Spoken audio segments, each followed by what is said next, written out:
தென்னாடுடைய சிவனே போற்றி, நாட்டவர்க்கும் இறைவா போற்றி, ஏகம்பத்துறையந்தாய் போற்றி, பாகம் பெண்ணொரு ஆனாய் போற்றி, திருக்கழுக்குன்றில் செல்வா போற்றி, பொறுப்பமறு பூவனத்து அரணே போற்றி, காவாய் கனகத்திரளே போற்றி, கைலை மலையானே போற்றி போற்றி, தந்தை தாயாவானும் சார்கதி இங்காவானும் அந்த மீளா என்ப நமக்காவானும் எந்த நுயிர் தானாகுவானும் சரணாகுவானும் அருட்கோணாகுவானும் குரு தெளிவு குருவின் திருமேனி காண்டல், தெளிவு குருவின் திருநாமம் செப்பல், தெளிவு குருவின் திருவார்த்தை கேட்டல், தெளிவு குரு சிந்தித்தல் தானே.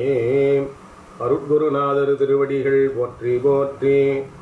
அரங்கரையும் நாவினராமந்தணர் பெரும்பொலுமை அரசர் எங்கள் திறந்தெறிந்து பணி கொண்டு சிறந்த அருள் வழங்குகிற்கும் வணிகர் தேர்ந்தோர் மரம் பெருகும் மனவயலில் நுகமின்றி விழாக்கைத்து மகிழ்வேளாளர் சிறந்துயர்ந்த கணக்காயர் செவ்விய சொல் வலைவேடர் செம்மை சார்ந்தோர் கலைநலத்தால் சம்பந்தர் கனிந்த கண்பால் மணிமொழியார் கருதும் தொண்டின் நிலைதலத்தால் நாவரசர் உலகியலில் சுந்தரனார் நெஞ்சில் வீண்பற்று இளநலத்தால் பட்டினத்தார் எழில் பொதுமை பரப்புதலால் ராமலிங்கர் பல நலத்தர் இவர் சான்றோர் பலர் ஒருங்கு திரண்டு வந்த படிவம் போல்வாறு. அருட்குருநாதர் அழகரடிகள் அடியிணைகள் போற்றி போற்றி. காவாய் கனகத்திரளே போற்றி, கைலை மலையானே போற்றி போற்றி. பேரன்புடைய பெரியோர்களே, உங்கள் அனைவருக்கும் என்னுடைய பணிவார்ந்த வணக்கங்களையும் வாழ்த்துக்களையும் அன்போடு தெரிவித்துக் கொள்கிறேன். இன்றைய தினம் நம்முடைய அருட்குருநாதர் அழகரடிகள் ஐயா அவர்கள் நமக்கெல்லாம் ஒரு தெளிவு ஏற்பட வேண்டும் என்பதற்காக முழுமுதற் கடவுள் என்ற தலைப்பில் ஒரு கட்டுரை வரைந்திருக்கிறார்கள். அது பல ஆண்டுகளுக்கு முன்னாலே அழகரடிகளார் அமைத்திருக்கிற குருபழனி ஆதீனம் திருக்குறள் பீடத்தின் சார்பில் முதல் முறையில் வெளியிடப்பட்டது. அதனைத் தொடர்ந்து அவருடைய மாணவராக விளங்கிய போற்றுதலுக்கும் பாராட்டுதலுக்கும் உரிய திரு தொண்டர் உரைமாமணி ஆறுமுகம் ஐயா அவர்கள் அதை மறுபதிப்பு செய்திருந்தார்கள். அந்த கட்டுரையை மீண்டும் ஒரு முறை எல்லோரும் தெரிந்து கொள்ள வேண்டும் என்பதற்காக மறுபதிப்பு செய்திருந்தார்கள்.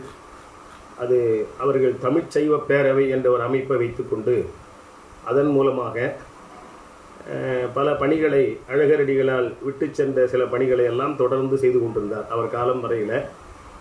அந்த பேரவையின் சார்பாக செங்கல்பட்டு வித்வான் வரதராசன் அனுசியா அறக்கட்டளையின் சார்பில் இந்த கட்டுரையை அவர்கள் மீண்டும் ஒரு முறை அச்சிட்டிருந்தார்கள். அந்த கட்டுரையை அப்படியே படித்து மகிழலாம், அதை நீங்களும் கேட்டு மகிழலாம் என்ற அடிப்படையில் இன்றைக்கு அதை செய்யலாம் என்று தேடி எடுத்து உங்களுக்காக அதை இப்பொழுது உங்களோடு சேர்ந்து அடியேனும் படித்து மகிழ்கிறேன். முழுமுதற் கடவுள், கடவுள் ஒருவர், மற்றவர்கள் உயிர்களாகத்தான் இருக்க வேண்டும். அவர்களில் தேவர்களும் அதிதேவர்களும் உண்டு. அதிதேவர்கள் என்பவர்கள் அதிகார தேவர்கள் அயன், மால், உருத்திரன், மகேசன், சதாசிவர் என்பவர்கள். இந்த 5 பேரும் அதிகார தேவர்கள் என்று சொல்லப்படுவார்கள். இவர்கள் 5 ஆண்டவனுடைய ஏவலின்படி இயற்றும் அதிகார தேவர்கள் கூற்றுவன், மன்மதன் முதலியோர்களும் அழித்தல் வகையிலும் இன்புறுத்தல் வகையிலும் பணி செய்பவர்கள். எல்லாருக்கும் ஏனைய தேவர்களுக்கும் தேவிமார்கள் உண்டு. அயனுக்கு கலைமகளும், திருமாலுக்கு திருமகளும், உருத்திரனுக்கு உமையும், மாகேசனுக்கு மகேசையும், சதாசிவருக்கு மனோன்மணியும், கூற்றுவனுக்கும் மன்மதனுக்கும் தேவர்கோமானாகிய இந்திரனுக்கும் இங்கனவே எல்லோர் முனிவர்களுக்கும் தேவிமார்கள் என்பவர்கள் உண்டு. தேவர்களும் அதிதேவர்களும் அவரவர் தேவிமார்களும் எல்லாமே உயிர்கள்தான். ஒருவரை விட ஒருவர் தகுதியால் மேம்பட்டவராய் இருக்கலாம். ஆனால் எல்லாரும் உயிர்களே. எல்லோருக்கும் மேம்பட்டவராக எல்லோரையும் கடந்தவராக இருக்கும் ஒருவர்தான் கடவுள் என்று பெயர். அவருக்கே சிவம் என்று வேறு பெயரும் உண்டு. வேறு வேறு 1000 பெயர்களால் அவரையே சொல்லுவதனால் அப்பெயர்களும் ஒரு வகையில் பொருந்தும். கடவுள் என்பது பொதுப்பெயர், சிவம் என்பது சிறப்பு பெயர். எந்நாட்டவரும் இறைவன் என்று போற்றப்படுபவர் அவர்தான். தென்னாட்டில் அவர் சிவன் என்று போற்றப்படுகிறார் என்பதையும் இங்கே நாம் நினைவு கூறலாம். கடவுள் என்பது பொதுப்பெயர், சிவம் என்பது சிறப்பு பெயர். எல்லா பொருள்களுள்ளும் தங்கி இருப்பதனால் இவரையே இறைவன் என்பதும் உண்டு. தேவர், அதிதேவர் முதலியவர்களுக்கு கடவுள் என்றும் சிவம் என்றும் இறைவர் என்றும் பெயர் ஒருபோதும் கிடையாது. வேண்டுமென்றே முகமனாக விரும்பி கூறினாலும் கூட அவைகளெல்லாம் உயிர்களையே குறிக்கும், கடவுளை குறிக்காது. விவரமாக இவ்வுண்மைகளை தெரிந்தவர்கள் கடவுளுக்கு மாறாக அவரை அடைவதற்கு வேறு சமயங்களை வகுக்க மாட்டார்கள்.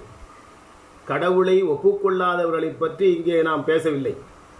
சிவம் என்னும் பெயர் சிறப்பு பெயராதலின் கடவுள் என்னும் பெயரும் இறைவன் என்னும் பெயரும் பொது பெயர்களாக அமைந்தன.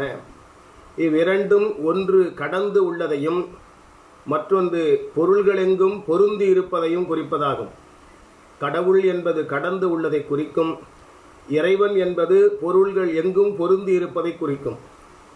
ஏகன் அநேகன் இறைவன் அடிவாழ்க என்பது மாணிக்கவாசகப் பெருமானுடைய அருள்மொழி. ஏகன் என்பது கடந்து காணப்படும் ஒரு இறைவன் என்னும் பொருட்டு, அநேகன் என்பது உயிர்கள் தோறும் அவர் அறிவிலிருந்து அவ்வொருவனே பலர் நிலையில் காணப்படுகிறான் என்னும் பொருட்டு அநேகன் என்று வேறே வந்ததனால் இறைவன் என்பதற்கு இவ்வாறு பொருள் கூற வேண்டி உள்ளது. திருவள்ளுவர் தமது கடவுள் வாழ்த்து அதிகாரத்தில் கடவுளுக்கு பல பெயர்களை கூறுகிறார். அவற்றுள் 2 இடங்களில் மட்டும் இறைவன் என்ற பெயரை குறிப்பிட்டிருக்கிறார். அவர் இயற்றியது பொதுமறை, இதுவும் ஒரு பொது பெயர்தான்.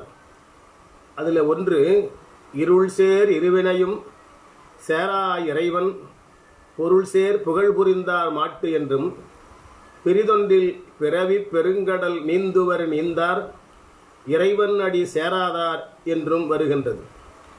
இவற்றில் முதல் குறள் மலத்தை பற்றியது. இருள் சேர் இருவினையும் சேரா இறைவன் பொருள் சேர் புகழ் புரிந்தார் மாட்டு என்பது மலத்தை பற்றியது. அவற்றுள் படிந்து இயக்குவான் இறைவன். எப்பொருள் எத்தன்மைத்தாயினும் அப்பொருளின் மெய்ப்பொருளாக அவனை அறிஞர்கள் பிரித்து அறிகிறார்கள். பிறவி பெருங்கடல் நீந்துவர் நீந்தார் இறைவன் அடி சேராதார் என்னும் இடத்து மாயை கருவிகளாகிய பிறவி கருவிகளில் சேர்ந்திருக்கும் இறைவனை திருவள்ளுவர் இங்கே குறித்திருக்கிறார். இருள் சேர் இருவினையும் என்னும் இடத்தில் இருள் மலத்தையும் இருவினை கண்மத்தையும் குறிக்கின்றன. பிறவி பெருங்கடல் என்று சொல்லும் இடத்தில் இவ்விரண்டுக்கும் வேறான மாயை கருவிகள் குறிக்கப்படுகின்றன. 2 குறட்பாக்களிலும் இங்கனம் மும்மலங்களும் வருகின்றது. அறியாமை பொருள்களாக எல்லாம் ஒரே இனமாயிருத்தலால் எல்லாம் ஒரே இனமாயிருத்தலால் இறைவன் இறைவன் என்று இருமுறை வந்தன. அந்த 2 பாடலே இறைவன் இறைவன் வருவது அதை சொல்லுகிறார். 2 இடங்களில் வந்தன. சுருக்க நூலாகிய திருக்குறளில் அதுவும் கடவுள் வாழ்த்தில் இருமுறை வந்ததற்கு இதுவே காரணமாகும்.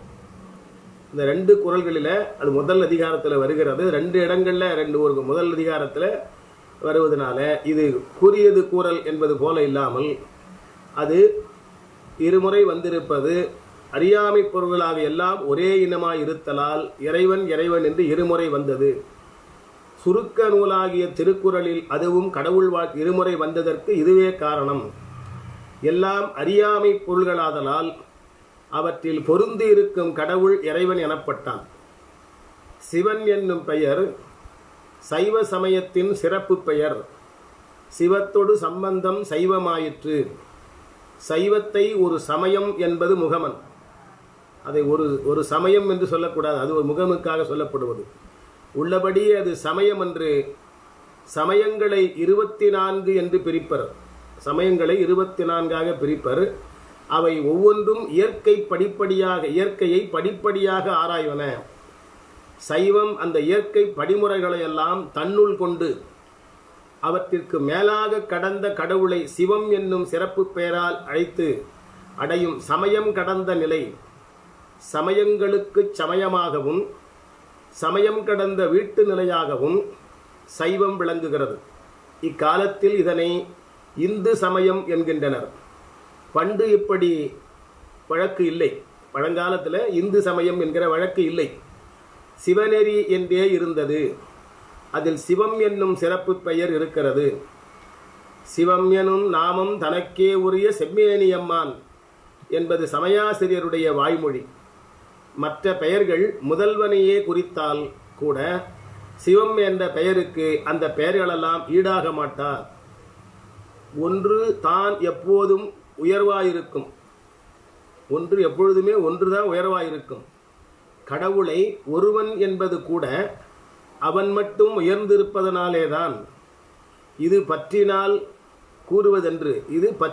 கூறுவதென்று காரணம் உண்டு. சிவம் என்னும் சொல்லில் திருவைந்தெழுத்தின் பகுதி வருகிறது.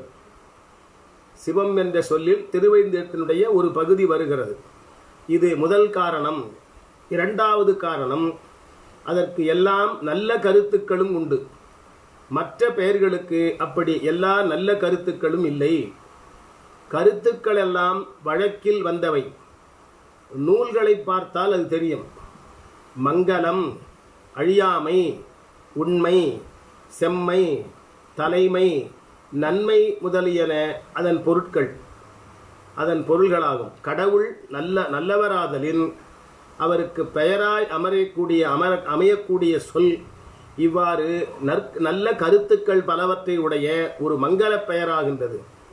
மங்களம் என்பது மங்கமாட்டோம் என்னும் கருத்து உடையதாகும். மங்குவார் அவர் செல்வம் மதிப்போமல்லோம் என்பது நம் சமய குறவருடைய வாக்கு. தேய்விலாமை, அறியாமை பொருள்களெல்லாம் தேயுடையன.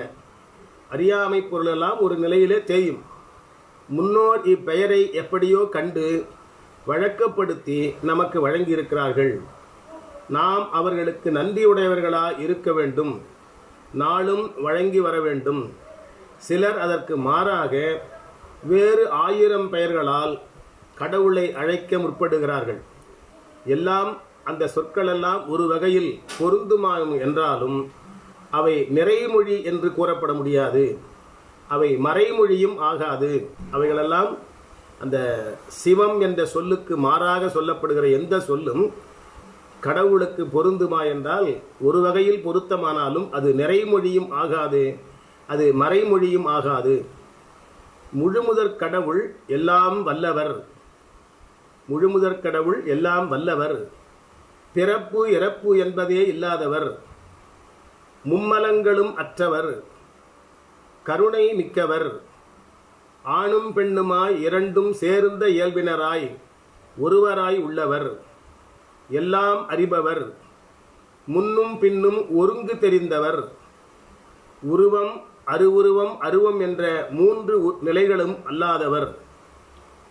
இவ்வளவு கடந்த பேரறிஞராயிருந்தாலும் சிவம் என்னும் அக்கடவுள் அடியார்களுக்காக கருணையால் தம் உயர்ந்த நிலையிலிருந்து இறங்கி வருபவர். இவ்வளவு கடந்த நிலையில இருந்தாலும் பேரறிஞராக இருந்தாலும் சிவம் என்கிற கடவுள் அடியார்களுக்காக கருணையினாலே தன்னுடைய உயர்ந்த நிலையிலிருந்து அப்படியே கீழிறங்கி வருகிறார். வந்து எல்லாவற்றிலும் கலந்து இயக்கிக் கொண்டு இனமாதலின் உயிர்களை அறிவிலும் கலந்திருக்கிறார். அறிவில் கலந்து உள்ளே இருப்பவராதலின் சில நேரங்களில் மட்டும் வேண்டுகோளுக்காக உருவம் கொண்டு வெளிப்படுவார். உருவம் கொள்வதனால் முதலில் அருவமாய் பரவலான அம்பலமாக ஆகி உயிருள் நின்று பின் அருவுருவமாய் சோதி அருவுருவம் கொண்டு சிவலிங்கமாய் அதன் பின் உருவமூர்த்திகளாகிய மோனம் காக்கும் தென்முகக் கடவுள் ஆடும் ஐந்தொழில் இயற்றும் நுட்பமான ஐந்தொழில் இயற்றும் ஆடுகின்ற அம்பலவாணராக வருவார். இந்த எல்லா நிலைகளும் பெரிய கோயில் எனப்படும் சிவத்தளிகளில் காணப்படும். அதனால் சிவத்தளிகளுக்கு செல்வதே கடவுள் இருப்பிடத்திற்கு செல்வதாகும். சிவத்தளி என்பது கோயிலை குறிப்பது. மற்ற தளிகள், அதாவது மற்ற கோயில்கள் உயிர்களில் உயர்ந்தவர்களின் மிக உயர்ந்த அடியார்களின் இருப்பிடத்துக்கு செல்வதாகும். சிவன் கோயில் தவிர மற்ற கோயிலுக்கு போதெல்லாம் உயர்ந்த உயிர்களின் அல்லது உயர்ந்த அடியார்களின் இருப்பிடத்துக்கு செல்வது போன்றதாகும். அவையெல்லாம் சிறுதேவர்கள் வணக்கத்தை சேர்ந்தவை. முதுமுதற் கடவுள் வணக்கமாக சென்று நாம் சிறுதெய்வம் சேர்வோமல்லோம், சிவபெருமான் திருவடியே சேரப்பெற்றோம் என்பது அப்பருடைய வாக்கு. அறிவுடனையெல்லாம் ஆண் பெண்ணாக உள்ளவை. அறிவு உடவை என அறிவுடையவன எல்லாமே ஆண் பெண்ணாக உள்ளவை. மக்கள் உயிர் சிற்றுயிர்களெல்லாம் இங்கனம் ஆண் பெண்ணாகவே அமைந்துள்ளன. மக்களுடைய உயிர்களும் அவருக்கு கீழாக உள்ள சிற்றுயிர்களும் ஆணும் பெண்ணுமாகவே அமைந்திருக்கின்றன. உருத்திரன், மகேசன், சதாசிவன் ஆகிய அதிதேவர்களும் ஏனைத் தேவர்களும் உயிர்களாதலின் இங்கனம் ஆண் பெண் பிறவி உடையவர்களே. அறிவுடையினையெல்லாம் ஆண் பெண்ணாகவே உள்ளன. மக்கள் உயிர் சிற்றுயிர்களெல்லாம் இங்கனம் ஆணும் பெண்ணுமாக அமைந்துள்ளன. உருத்திரன், மாகேசன், சதாசிவன் ஆகிய அதிதேவர்களும் ஏனைத் தேவர்களும் உயிர்களாதலின் இங்கனம் ஆண் பெண்ணாகவே பிறவி உடையவர்களாகவே இருப்பர். சிவம் யாரையும் வணங்கியதாக நூல்கள் சொல்லவில்லை. சிவம் யாரையும் வணங்கியதாக நூல்கள் எங்குமே இல்லை. நூல்களும் அப்படி இல்லை. எந்த நூலும் அப்படி சொல்லுவதில்லை. உருத்திரன் முதலியோர் சிவத்தை வணங்கியிருக்கலாம், மாலும் அயனும் வணங்கியிருக்கலாம். இவர்கள் பெயரிலெல்லாம் சமயங்களை வகித்துக் கொண்டிருப்பது மெய்நெறியாகாது. சிவம் யாரையும் வணங்காதவர். அப்படி வணங்கியதாக நூல்களில் எங்கும் இல்லை, அப்படி சொல்லப்படவும் இல்லை. உருத்திரன் முதலியோர் சிவத்தை வணங்கியிருக்கலாம், திருமாலும் நான்முகனும் சிவத்தை வணங்கியிருக்கலாம். இவர்கள் பெயரில் சமயங்களை வகுத்து கொண்டிருப்பது மெய்நெறியாகாது. இவர்கள் மேன்மேல் தம் நுண்ணிய நிலைகளால் சில அரிய செயல்கள் செய்யக்கூடும். அவங்கெல்லாம் சில நுண்ணிய நிலைகளில், நுட்பமான நிலைகளில் அரிய செயல்களை செய்யக்கூடும். அவை இம்மை மறுமைகளில் நிகழவும் கூடும். அவையெல்லாம் வேறு, முழுமுதல் செயல் வேறு. முழுமுதற் கடவுளின் அருள் இல்லாமல் இச்சிறுதேவர்கள் இங்கனம் சிறு உதவிகள் செய்தல் இயலுமா? பிறவியை ஒழிப்பது இச்சிறுதேவர்களில் அடியோடு இயலாது. இவர்களால பிறவி என்பதை ஒருபோதும் அழிக்க முடியாது. அவர்கள் சில உதவிகளை செய்ய முடியும், அவ்வளவுதான். முழுமுதற் சிவம் எல்லாம் செய்யக்கூடியது, பிறவியை நீக்கக்கூடியது. ஏனென்றால் பிறவி நலன்களை, பிறவியை தருபவன் அவன் ஒருவனே. பிறவியையும் பிறவி நலன்களையும் தருபவன் முழுமுதற் கடவுளாக இருப்பவன். அதனால அவன் ஒருவன் தான் அந்த பிறவியும் நீக்க முடியும். எல்லாம் செயல்கூடும் என்னானை அம்பலத்தே, எல்லாம் வல்லாந்தனையே ஏத்து என்பது ராமலிங்க அடிகளார் வாக்கு.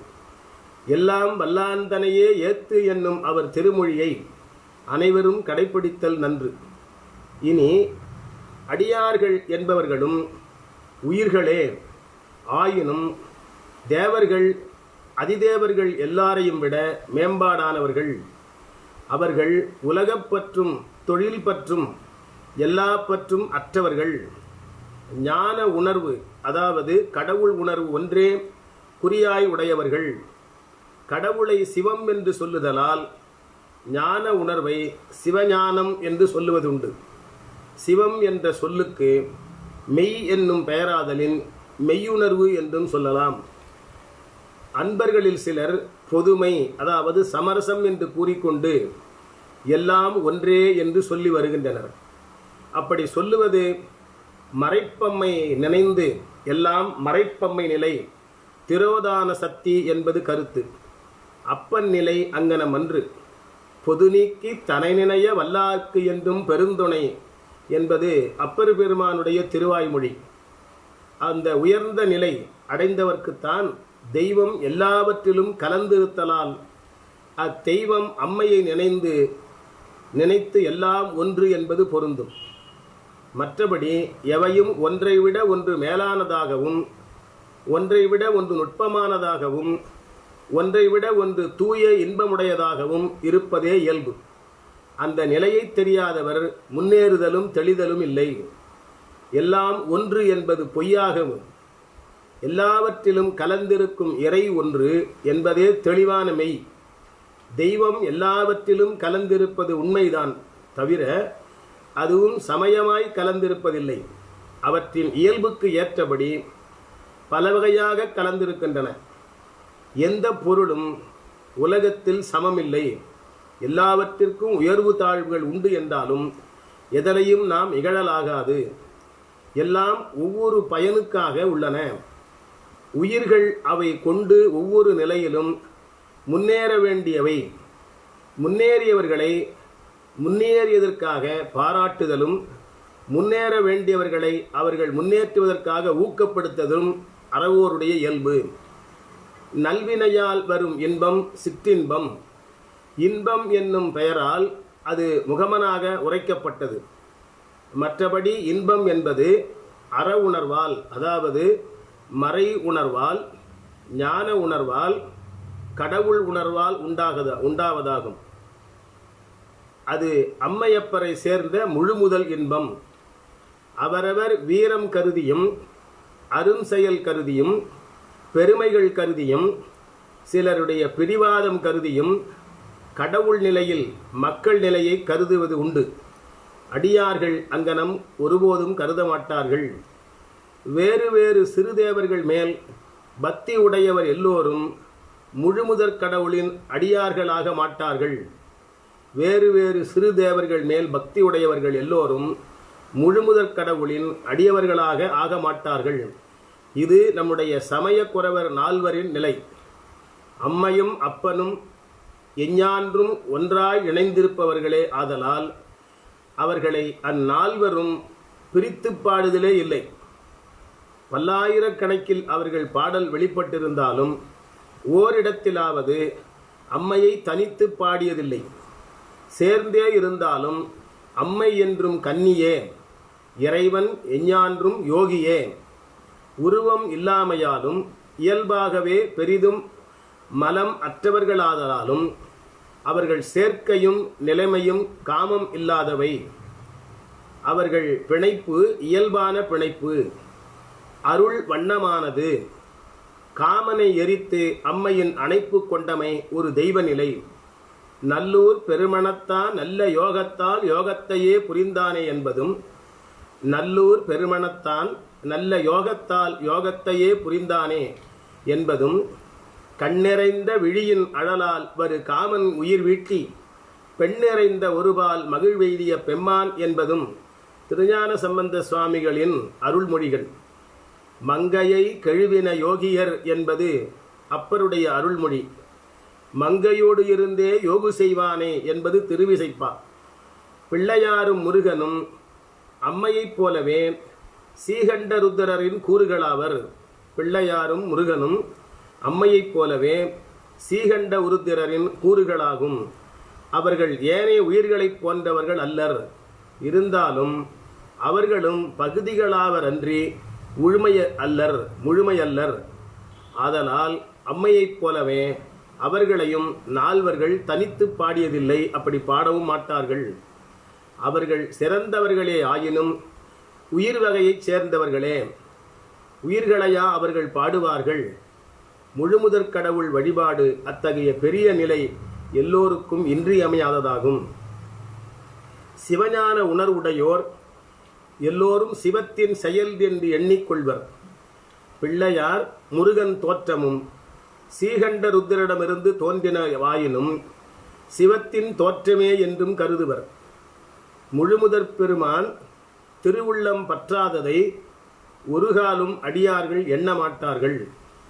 தமக்கு என்று ஒன்றையும் அதிலும் உலகியல் பொருள்களை வேண்ட மாட்டார்கள். வீடும் வேண்டா விரல் உடையவர்கள் அவர்கள். அத்தகைய அடியவர்கள் உலகியல் பொருள்களை விரும்பி அதிலும் சிறுதேவர்களை வணங்கி வேண்டுவார்களா? அவர்களுக்கு வேண்டத்தக்கதை பெருமானே அறிவார். தம்கடன் அடியேனையும் தாங்குதல் என்ற கருத்தில் கொண்டு தாம் தொண்டு செய்வதிலேயே கருத்தாயிருப்பர். பிறர் பொருட்டு என்றால் அப்பிறர் துயர் களைவதற்காக இறைவனை நால்வர் பெருமக்களும் வேண்டுவார்கள். அப்போது சிறு தேவரை வேண்ட மாட்டார்கள். அப்போதும் அவர்கள் சிறு தேவதைகளை வேண்ட மாட்டார்கள். வேண்ட முழுதும் தருவோயினி என்பது அக்கருத்து உடையது. இங்கனம் பிற பற்றுக்கள் நீங்கிய அடியார்கள் பிறர் துயரு களைவார்கள்.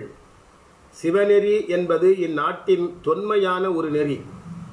அம்மை என்பவர் அப்பனுடன் பிரியாமல் இருப்பதனால் திரோதான சக்தி மறைப்பு அம்மையாய் உயிர்களுக்கு உதவி செய்யும் பொருட்டு உயிர்களோடும் அவற்றின் மலத்தோடும் கலந்து செயல்படுவார். அம்மறைப்பம்மையில் இறைவன் ஆற்றலும் இருக்கும். அத்தகைய மறைப்பம்மையே தனியாக நினைத்து கொண்டு சிலர் அம்மன் துதி என்றும் சமயாசிரியர் நால்வருக்கு மாறாக பிரித்து பாடுவதும் உண்டு. மறைப்பம்மை முனைந்திருந்தாலும் அப்பனும் உடனிருப்பான் ஆதலால் அம்மை முதலியவர்களை மட்டும் சமயக்குறைவர்கள் பிரித்து பாடமாட்டார்கள். அம்மை முதலியவர்களின் ஒவ்வொரு செயலுக்கும் இறைவன் ஆற்றலும் காரணமாக அமைகிறது. சைவர்கள் இவ்வுண்மையை அறிந்து கொண்டு எல்லாம் வல்ல முழுமுதல் சிவத்தையே, அதுவும் பிறர்க்காக வேண்டுதல் சிறப்பு. திருத்தொண்டத் தொகை அருளி செய்த நம்பி ஆரூரரும் ஆரூரில் அம்மானுக்கு ஆளாயிருத்தலால் ஆரூரர் கடவுளின் அடியார்க்கு அடியேன் என்று பாடினார். 63 அடியார்களும் தெய்வ அடியார்கள் ஆனதால் முழுமுதற்கு அடியவர்கள் ஆவர். அவர் அடியார்க்கு அடியராகின்றார். முழுமுதற் கடவுளுக்கும் அதனால் அவர் அடியார்களுக்கும் நம்பியாரூரர் அன்பர் என்பதே இங்கு முதன்மையாய் கொள்ளப்பட வேண்டும். 11ஆம் திருமுறையில் வருகின்ற திருத்தொண்டர் திருவந்தாதி, ஆளுடைய பிள்ளையார் திருவந்தாதி முதலியனவும், திருநாவுக்கரசு தேவர் திரு ஏகதேச மாலை முதலியனவும், சேக்கிழார் திருத்தொண்டர் புராணமாகிய 12ஆம் திருமுறையும் அடியார் 63 சார்ந்தவர் மேல் பாடப்பட்டனவே. எல்லாம் நம்பியாரூர் அருளிய திருத்தொண்டத் தொகையின் விரிவுகளாக அமைந்தன. ஆயினும் அடியார்களை தனித்து பாடியதனால் அவை திருமுறைகளில் கடைசி பகுதியில் நின்றன. 10ஆம் திருமுறை வரையில்தான் கடவுள் திருமுறை. 11 கடவுள் அவருடைய அடியார்கள் என இரண்டும் கலந்த, ஏனெனில் கடவுளில் கலந்தே எவரும் அடியாராக ஆகின்றார்கள். 12ஆம் திருமுறை தனியாக அடியாரை மட்டுமே போற்றுவது. அடியாருக்கு 12ஆம் திருமுறை அமைந்து விட்டமையால் அதற்கு மேல் கடவுள் பால்கிட பாடல்களை சேர்ப்பது முறையாகாது. திருமுறை என்னும் பெயரில் முறை என்ற ஒரு சொல் வருதலை அனைவரும் இங்கு நினைவு கூற வேண்டும். அடியார் 63 சிவநிலை எய்தியவர்களும் உண்டு. வாழ்க்கையில் உள்ளவர்களாக இருந்தாலும் அவர்களை நால்வரும் தனியாக பாடுவதில்லை. அவர்கள் பணி செய்யும் ஆண்டவன் என்று சேர்ந்தே அவர்களும் பாடுவர். இதுவே நால்வர் நெறி. தம் காலத்தில் வாழ்க்கையில் இருந்த மங்கையர்க்கரசியாரை பாடுவதாயிருந்தால் பாண்டிமாதேவி பணி செய்து நாடொரும் பரவ பொங்கழல் ஒருவன் என்று கடவுளோடு சேர்த்தே பாடியிருக்கிறார். குலச்சிறையாரை சிறப்பிக்க விரும்பிய ஞானசம்பந்த பெருமான் குலச்சிறையை குலாவினின்று ஏத்தும் ஒற்றை வெள்விடையன் என்று பாடுவார்.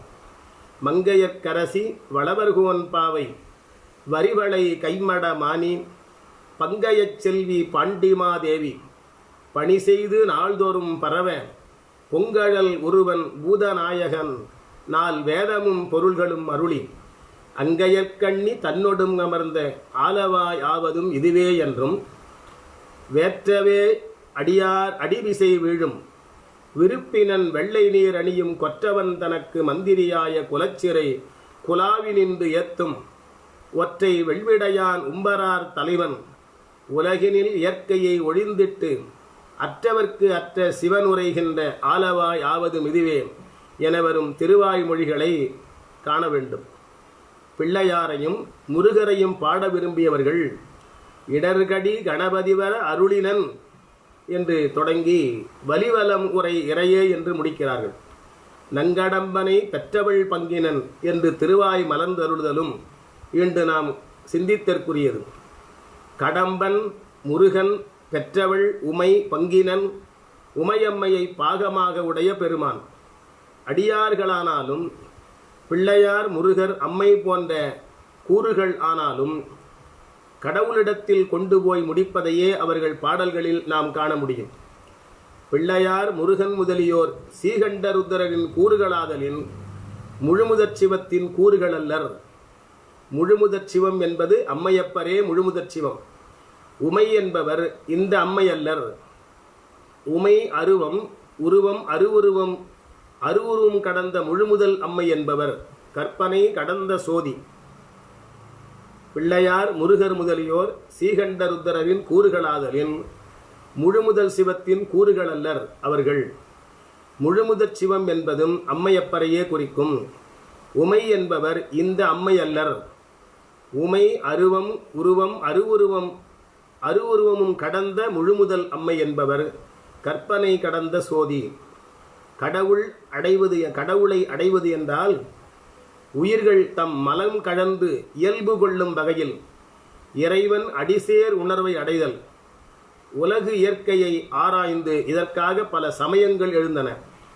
உண்மையில் உலகு முழுவதும் எல்லா அறிஞர்களும் சேர்ந்து செய்த இயற்கை ஆராய்ச்சிகள் படிப்படியாய் அமைந்திருத்தலால் எல்லாம் சேர்ந்ததே, அதாவது உலகத்தில் உள்ள எல்லா சமயங்களும் சேர்ந்ததே ஒரு முழு சமயமாகும். சமயங்களெல்லாம் கடந்தது சைவ சமயமே ஆகும். சமய நிலை இரண்டு வகைப்படும். ஒன்று அறிவு நெறி, மற்றொன்று உணர்வு நிலை. அறிவு நெறி வேதாந்தம் எனப்படும். வித்தை அறிவு. உணர்வு நிலை சித்தாந்தமாகும். சித் என ஞான உணர்வு, அது நுகர்வு நிலை. அதாவது நூற்கும் அறத்துக்கும் என்ற இவற்றை நூல் நெறியாகவும் அறநிலையாகவும் தெய்வத் திருக்குறள் வேறு பிரித்து கூறும் திளைப்பு அனுபவ நிலை அறநிலை எனப்படும். நெறி என்பது வேதாந்தம். அது சித்தாந்தம் என்னும் துறைக்கு முன்னெறி, நூலளவாக அறியும் நெறி. இன்பம் என்னும் துறை சித்தாந்த அறம். சோதி இன்பமே என்று இரண்டையும் இணைத்து குறிக்கிறார் மாணிக்கவாசகர். இரண்டும் சேர்ந்ததே சைவ சமயமாகும். அம்மையை சோதி என்பதும் அப்பனை இன்பம் என்பதும். அம்மையப்பர் இருவரும் ஒருவராய் பிரியாமல் இருப்பவராகலின் அவர் இணைத்தே கூறினார் சோதி இன்பமே என்று. வேதாந்தம் முத்தி நெறி, சித்தாந்தம் சித்தி நிலை. இதனால் வேதாந்த சித்தாந்தம் என்பது ஒரே சமயம். வள்ளலார் கருத்தும் இகுதேதான். புடையுறு சித்தியின் பொருட்டே முத்தியை, புடையுறு சித்தியின் பொருட்டே முத்தியை அடைவதென்று அருளிய அருட்பெருஞ்சோதி என்றும், முத்தி என்பது நிலை 300 சாதனம். முத்தி என்பது நிலை 300 சாதனம். சித்தி என்பது நிலை சேர்ந்த அனுபவம் என்பதும் அவருடைய அருள்மொழிகளாகும். முத்தி நெறியில் மல விடுதலை நினைக்கிறோம். சித்தாந்தத்தில் சிவப்பேற்றை எண்ணுகிறோம். முத்தி நெறியில் மலை விடுத நிலையை நினைக்கிறோம். சித்தாந்தத்தில் சிவப்பேற்றை எண்ணுகிறோம். முத்தி நிலையில் மரப்பன்மையில் இருந்து மலம் விடுதலை செய்கிறது.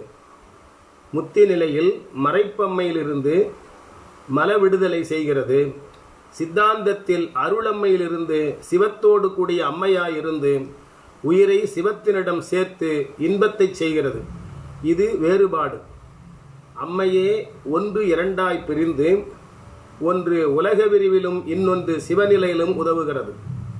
மற்றும் சிவத்தில் பிரிந்ததென்று மறைப்பம்மை என்கிற திரோத சத்தியம் சிவத்தில் ஒரு பிரிவுடையவர்.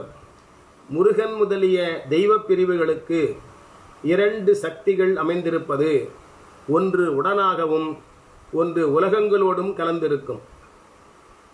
இக்காரணங்களால் சிவத்துக்கு ஒன்றுதான் சக்தி. அது 2 சக்திகளாய் மறைப்பம்மை என்றும் அருளம்மை என்றும் செயல்புரிகிறது. முருகன் முதலியவை சீகண்டருத்தரின் பிரிவுகளாய் உருவுகளில் வந்தவையாதலின் 2 சக்திகளாக பிரித்து கூறப்பட்டுள்ளன. சமயங்கள் பலவற்றிலும் படிமுறை முன்னேற்றம்தான் காணப்படும். மறைப்பம்மையாய் பல மலநிலைகளில் மறைந்து அவற்றை தூண்டிக்கொண்டு உலகியலில் காணப்படுவது திரோதான சக்தியாகும்.